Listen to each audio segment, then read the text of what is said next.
کیا ختم قرآن کی دعا سنت ہے؟ الحمدللہ والصلاة والسلام علی رسول اللہ۔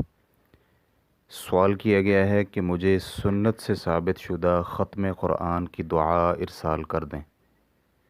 الجواب بعون الوہاب۔ قرآن مجید ختم کرنے کے بعد سنت سے ثابت شدہ کوئی خاص دعا نہیں ہے، حتیٰ کہ صحابہ کرام اور مشہور ائمہ کرام سے بھی اس کا ثبوت نہیں ملتا۔ بہت سے قرآن مجید کے آخر میں جو دعا لکھی ہوئی ہے اس میں سب سے مشہور یہ ہے کہ اسے شیخ الاسلام ابن تیمیہ رحمہ اللہ کی طرف منسوب کیا جاتا ہے، اور اس کی بھی ان سے کوئی دلیل نہیں ملتی۔ ریفرنس کے لیے دیکھیے فتاوی شیخ ابن عثیمین جلد نمبر 14 صفحہ نمبر 226۔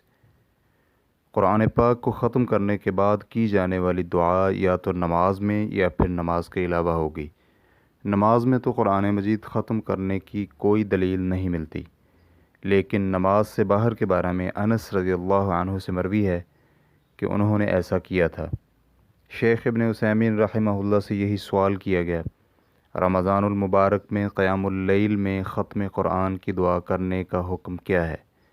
شیخ رحمہ اللہ کا جواب تھا، میرے علم کے مطابق رمضان المبارک میں قیام اللیل میں قرآن مجید ختم کرنے کی دعا سنت نہیں، اور نہ ہی صحابہ اکرام سے ثابت ہے۔ زیادہ سے زیادہ یہ ہے کہ انس ابن مالک رضی اللہ عنہ جب قرآن پاک ختم کیا کرتے تھے تو وہ اپنے اہل و عیال کو جمع کر کے دعا کیا کرتے تھے، اور یہ نماز میں نہیں۔ ریفرنس کے لیے دیکھیے فتاوی ارکان الاسلام صفحہ نمبر 354۔ اس سلسلہ میں شیخ بکر ابو زید کا ایک بہت ہی مفید رسالہ ہے جس کے خاتمہ میں ہے کہ پچھلی دونوں فصلوں کے مجموعی سیاق میں جو کچھ بیان ہوا ہے اس کو ہم دو چیزوں میں ختم کرتے ہیں۔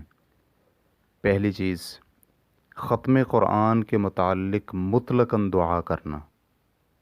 اس میں حاصل یہ ہے کہ اول جو کچھ پیچھے مرفوع بیان ہوا ہے وہ ختم قرآن کی مطلقاً دعا کے متعلق ہے۔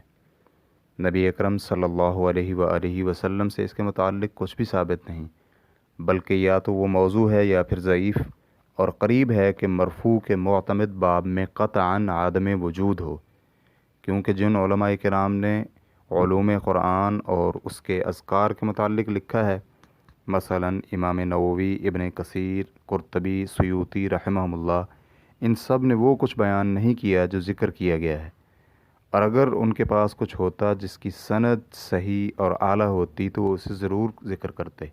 دوم، یہ صحیح ہے کہ انس ابن مالک رضی اللہ عنہ نے قرآن مجید ختم کرنے کے بعد دعا کی، اور اس کے لیے انہوں نے اپنے اہل و عیال کو بھی جمع کیا، اور تابعین میں سے ایک جماعت نے اس میں ان کی اتباع کی ہے، جیسا کہ مجاہد بن جبیر رحمہ اللہ کے اثر میں ملتا ہے۔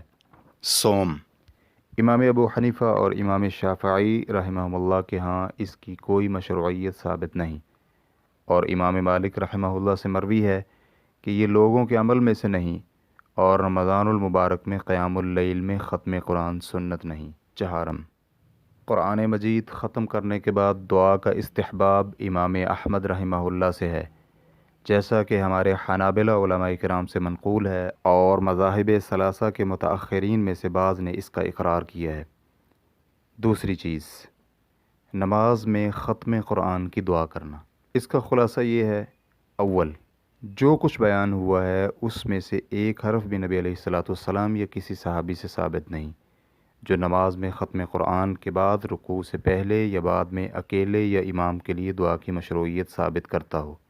دوم، آخری چیز اس باب میں وہ ہے جو علماء بیان کرتے ہیں کہ امام احمد رحمہ اللہ سے حنبل اور فضل حربی کی روایت میں ہے، جس کی سند ہمیں تو نہیں ملی، کہ تراویح میں ختم قرآن کے بعد رکوع سے قبل دعا کرنا ہے، اور ایک روایت میں ہے، اسے بیان کرنے والے کا بھی علم نہیں، کہ انہوں نے وتر کی دعا میں اسے پڑھنا آسان قرار دیا ہے۔